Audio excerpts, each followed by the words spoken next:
Okay, let's talk about rolling in segments. So it's a method we're going to use, and again, sometimes you're going to pour across the whole headboard of the room.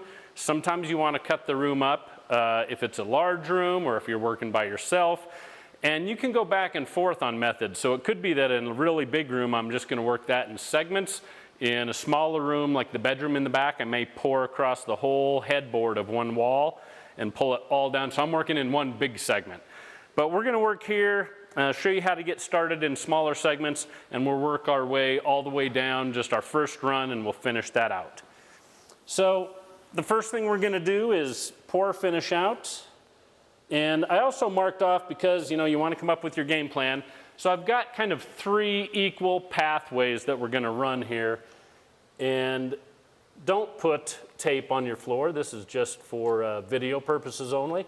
But go ahead and cut in against your head wall. And again, we're going to re-roll that because we always want to try to go back over where we cut in, go back over with our roller. And then you're going to cut up the sides.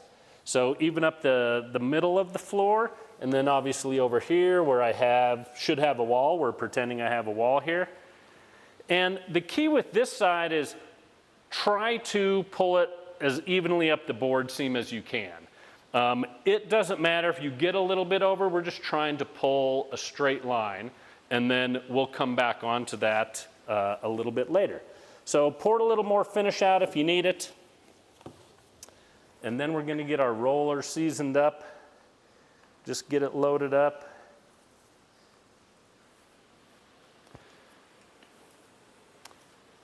And then we're going to, again, roll back over where we cut in, because we want to have everything to have the same texture as that roller puts down and also the same application rate. So we'll even come up the sides as close as we can to where we cut in down the side without going over on that edge. And then we're just going to roll the center.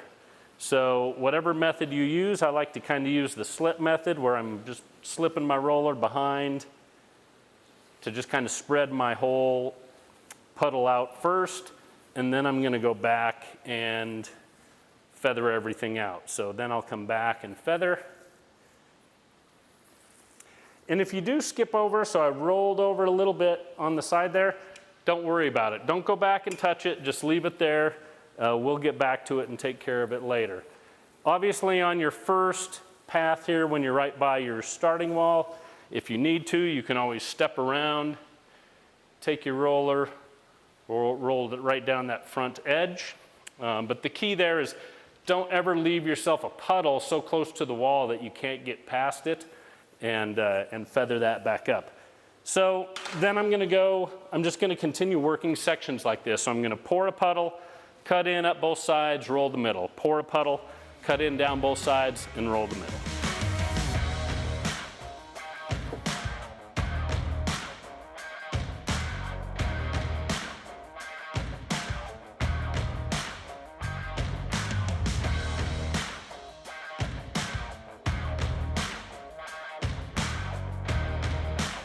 So now that we got to the end of our run, we're just going to finish everything out, and you can see what a nice method this is to use, because I could actually leave this now, go do some other things in the house if I wanted to, on the job, or if I got pulled away. I don't have to worry about a big long puddle being present here that I've got to keep going with if I'm T-barring. So we'll finish this out, and then we'll come back.